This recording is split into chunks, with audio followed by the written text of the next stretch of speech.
Halo, selamat malam saudara. Bola liar kembali menggelinding ke hadapan Anda. Presiden ke-7 Republik Indonesia Jokowi safari politik keliling Indonesia. Sementara Wapres Gibran Rakabuming mulai unjuk diri menerima perwakilan mahasiswa yang tengah berunjuk rasa menyoal program pemerintah seperti MBG dan Koperasi Desa Merah Putih. Bahkan Gibran mengajak mahasiswa ikut kunjungan kerjanya. Di sisi lain, putra Presiden Prabowo Didet juga menemui Jokowi di Solo di tengah isu kerenggangan hubungan Jokowi-Prabowo. Apakah rangkaian peristiwa ini bagian dari fenomena politik menuju 2029? Apakah safari politik dan aktifnya manuver Wapres Gibran pertanda persimpangan jalan di Pilpres mendatang? Saudara, inilah Bola Liar bersama saya, Magister Tarigan. Kita bahas topik kita malam ini dengan sejumlah narasumber yang sudah hadir di studio. Saya menyapa Mardesa Semar, Ketua Umum Rampai Nusantara. Halo Kang, selamat malam. Halo, Lona. Rally Regan, Ketua Umum Brigade Rakyat Nusantara, selamat malam. Bung Regan. Ali Mokhtar Ngabalin, Ketua DPP Partai Golkar, selamat malam Bang. Selamat malam. Kurniawan, Ketum Gerakan Cinta Prabowo, selamat malam Bang Kurniawan. Ahmad Ali Mudin, Waketum RPGM Founder, mari kita bahas. Selamat malam, Assalamualaikum. Ansi Lema, juru bicara PD Perjuangan. Halo Bang Ansi. Selamat malam. Dan saya menyapa di floor Adi Prayitno, Direktur Eksekutif Parameter Politik Indonesia. Halo Mas Adi. Malam. Leli Aryani, Guru Besar Komunikasi Politik LSPR Institute. Selamat malam, Bu Leli. Saya langsung ke Mas Adi. Mas Adi, Jokowi melakukan safari keliling Indonesia. Bagaimana Anda membaca langkah seorang Jokowi ini? Saya kira dua hal ya. Pertama, memang hobi Jokowi itu jalan-jalan dan relatif down to earth, suka bertemu dengan masyarakat dan belusukan. Jadi tagline yang dibuat oleh kawan-kawan PDIP seperti Bang Ansi Lema kepada Jokowi kan dulu adalah Jokowi adalah kita. Itu kan mengidentifikasi betapa Jokowi itu memang adalah sosok yang memang cukup kesehariannya dekat dengan rakyat di bawah. Tapi kan dalam konteks itu publik per hari ini membaca yang kedua, karena Pak Jokowi bukan lagi sebagai presiden, maka untuk apa belusukan itu? Maka wajar kalau kemudian ini dianggap sebagai amplifikasi untuk mengonsolidasi kekuatan-kekuatan politik Pak Jokowi, jejaring, networking, sebagai upaya salah satunya adalah memperkuat kekuatan politik PSI menghadapi pertarungan di 2029. Saya kira argumen ini diperkuat oleh statement Jokowi beberapa waktu yang lalu di berbagai kesempatan PSI bahwa Jokowi akan all out, akan total, dan akan gaspol untuk turun ke masyarakat memenangkan PSI. Dan pada saat yang bersamaan banyak juga yang mengatakan ini adalah sebagai upaya efek dari memutar bagaimana pengaruh-pengaruh Pak Jokowi nantinya akan berdampak kepada Gibran Rakabuming Raka yang saat ini sebagai Wakil Presiden Republik Indonesia supaya terus menjadi spotlight di 2029. Apalagi dalam sejarahnya belum pernah di negara kita ini Wapres itu bisa maju untuk yang kedua kalinya. Jadi itulah yang saya sebut betapa Jokowi punya kepentingan dalam konteks bagaimana PSI dan kemudian Gibran dalam hal ini adalah tetap signifikan dalam pertarungan politik menghadapi di 2029 Ilona. Jadi bagi saya ini bukan hanya soal pertemuan biasa, bukan hanya sebatas statement-statement normatif, tapi ada insentif politik yang sengaja untuk dipersiapkan. Bagi saya positif. Dan bahkan kalau perlu semua kontestan partai politik lakukan hal yang serupa. Ya kalaupun toh ini ujung-ujungnya untuk kepentingan politik, elektoral. Dan itu yang diharapkan oleh publik. Supaya pemilu itu tidak setiap 5 tahun sekali. Karena ada kecenderungan kan partai elit itu mendekati publik kan setiap 5 tahun sekali. Baik, coba saya ke Bu Leli. Anda punya pemahaman yang sama dengan Mas Andi tadi mengatakan bahwa ini merupakan langkah Jokowi gaspol menuju 2029. Ya, pertama kita haram hukumnya memisahkan Jokowi sama Gibran. Itu satu. Ada fenomena bahwa wakil yang tidak mau naik pangkat, misalnya wakil rakyat, nggak mau jadi rakyat, nggak mau naik pangkat. Tapi wakil presiden pasti ingin jadi presiden. Itu dua ya.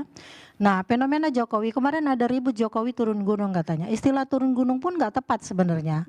Karena istilah turun gunung itu adalah melekat pada seseorang yang sudah selesai dengan segala hidupnya dan dia kembali kepada masyarakat untuk mengamalkannya. Dan dia ke semua golongan, bukan pada satu kelompok tertentu. Nah, jika manuvernya adalah untuk PSI, kita sudah membaca di 2024 bahwa PSI punya tagline apa? PSI partainya Jokowi, tapi tetap kalah, tidak bisa tembus parliamentary threshold. PDIP dengan segala manuver partai-partai politik yang lain tetap menang, kata Bang Hansin Lema. Dan itu memang realitas politik juga yang tidak bisa dibantah. Jadi kalau hari ini Jokowi bersafari, seperti safari Ramadan gitu ya, biasanya hanya Ramadan safari itu. Tapi ini safari politik bisa dilakukan kapan saja.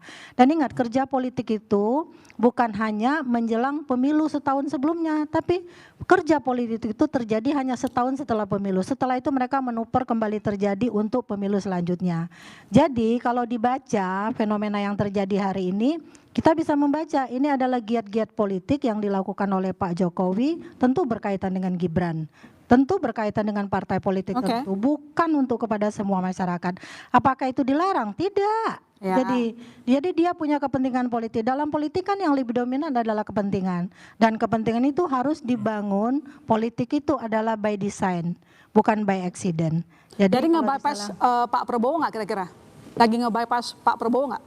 Ya, bisa saja, bisa saja itu terjadi karena kan ada asumsi. Memang ada fenomena bahwa wakil presiden tidak pernah 2 kali di Indonesia. Tapi desas-desusnya PDIP juga mulai dilirik oleh Pak Prabowo, misalnya AHY juga mulai dilirik oleh Pak Prabowo, berarti Gibran akan kemana? Kalau Gibran tidak bisa maju sendirian, tentu fenomenanya akan berbeda.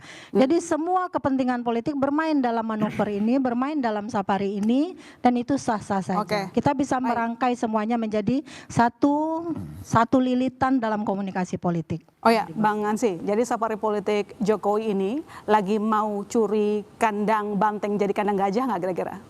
Banyak yang ngomong gitu soalnya, Bang.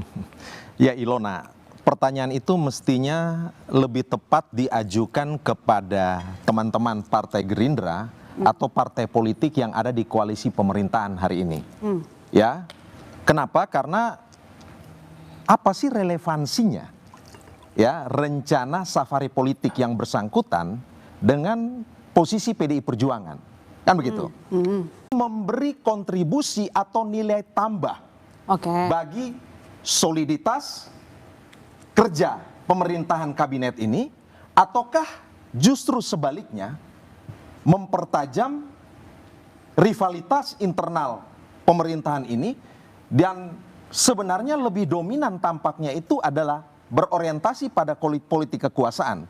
Hari ini saya bisa tanya kepada adik-adik mahasiswa, hari ini itu lebih penting kita bicara bagaimana mengatasi pelemahan rupiah, menghadapi harga cabai yang tinggi dan ancaman PHK, atau hari ini kita bicara tentang agenda kontestasi pada fase 2029.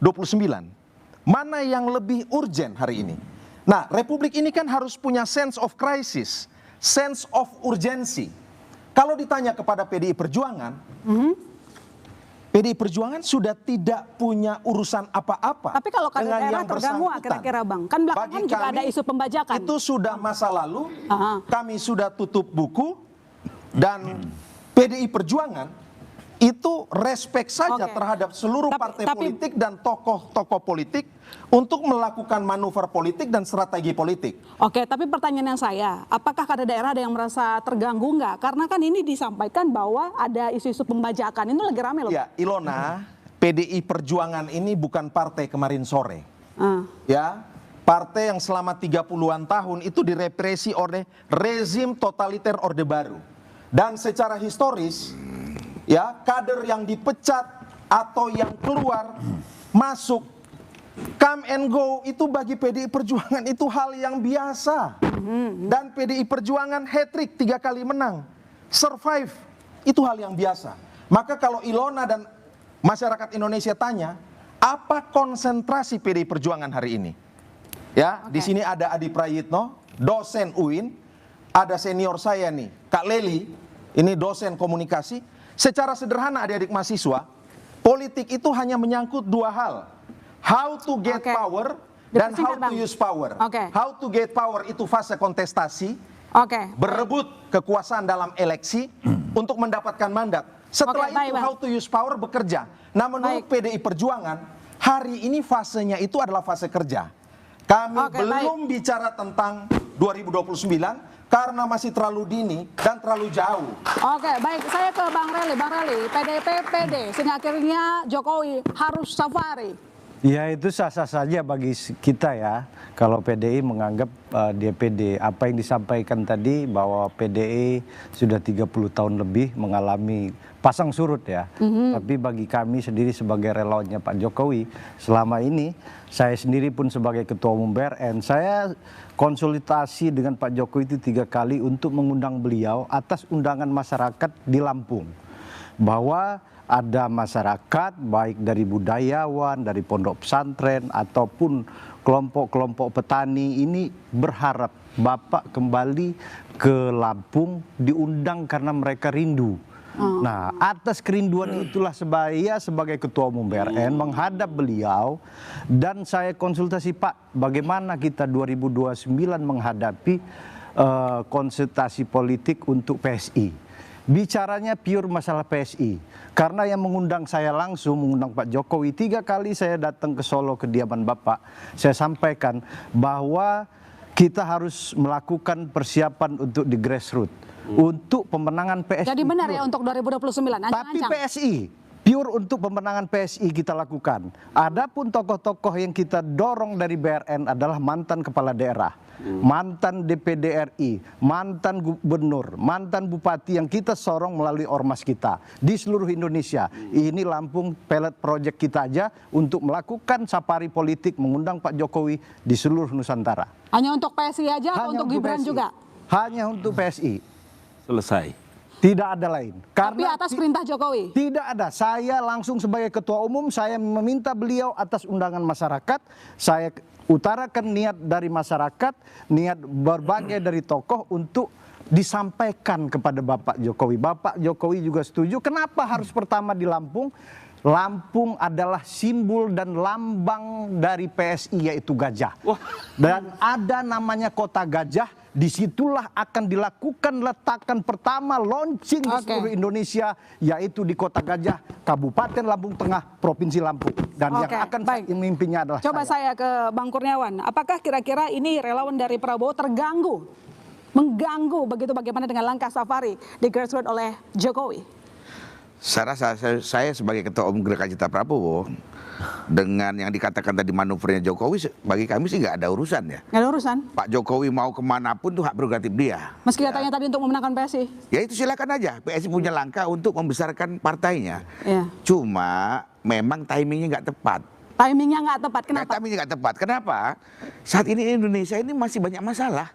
Ya, banyak yang lebih penting daripada harus keluyuran kemana-mana. Itu boleh-boleh saja, haknya seorang Jokowi yang menikmati masa tua, pensiun, jalan-jalan ke bekas-bekas wilayah yang sudah biasa dikuasai, itu wajar, nggak ada masalah ya. Bagi kami 2029 nanti Pak Prabowo bergandengan dengan siapapun, kami akan support, kami akan dukung. Jadi menurut Anda masih terlalu cepat, meskipun 2029 tinggal 2 tahun lagi loh. Ya, masih prematur lah, masih bulan berapa inilah, 2026 lah. Nanti 2027, 2028 lah. Urgenitasnya yang menurut Anda harusnya jangan sekarang. Kita harus prioritas mana yang lebih penting ya.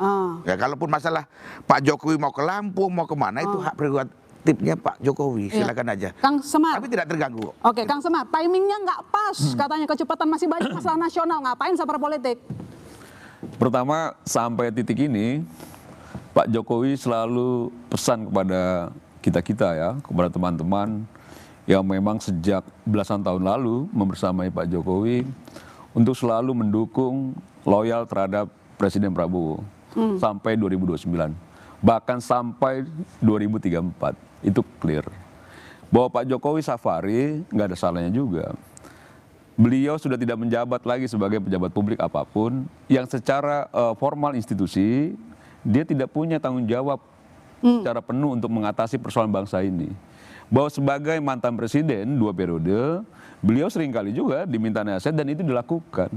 Nah ketika Pak Jokowi melakukan safari, jadi saya pernah berapa kali memang berdiskusi sama Pak Jokowi beberapa bulan lalu. Sesungguhnya memang awalnya bukan juga soal PSI atau ormas dan lain sebagainya. Bahwa Pak Jokowi merasa selama ini banyak sekali masyarakat yang hadir ke rumahnya, ke kediamannya.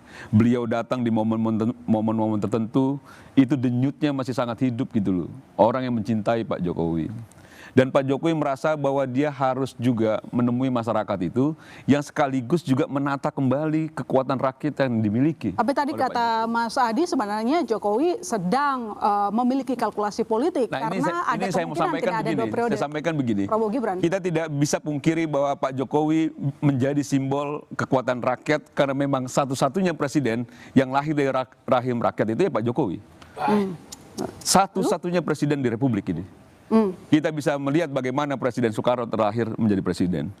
Pak Soeharto selain jenderal juga istrinya priai dan lain sebagainya. B.J. Habibie, Gus Dur, cucu pendiri NU dan lain sebagainya, sampai Ibu Mega putri proklamator. Jadi satu-satunya yang dari rahim rakyat itu yang selalu disampaikan oleh Ansi, Adian Apitupulu dari PDIP. Kalau Pak Jokowi bisa menjadi presiden berarti anak kita juga punya peluang untuk menjadi presiden. Berarti memang dia menjadi simbol kekuatan rakyat itu sendiri. Boleh. Nah, ketika disampaikan bahwa PSI tidak bisa mencapai titik elektoral, itu ketika Pak Jokowi disematkan pada PSI. Karena Pak Jokowi sampai titik ini saja, secara struktur dia belum menjadi PSI. Tapi dia lalu masih menjadi kader PDIP sebelum dipecat. Dan PDIP menang karena Pak Jokowi. Dan itu faktanya. Jadi kalau misalnya Pak Jokowi dimenafikan tidak ada kontribusinya terhadap kemenangan Pak PDIP, itu salah kaprah kalau menurut saya. Dan jangan juga gitu ya, jangan juga kecintaan Pak Jokowi di masa lalu yang sudah memenangkan Pilpres menjadi kebanggaan PDIP, memenangkan Pileg menjadi kebanggaan PDIP, seakan sekarang ini seolah-olah ingin menegasikan apa yang sudah dilakukan Pak Jokowi terhadap Ansi dan kawan-kawan di PDIP. Itu tidak boleh. Tapi tadi kan dikatakan lupa kacang kulit tadi itu. dikatakan kan bahwa undangannya tadi atas nama PSI loh.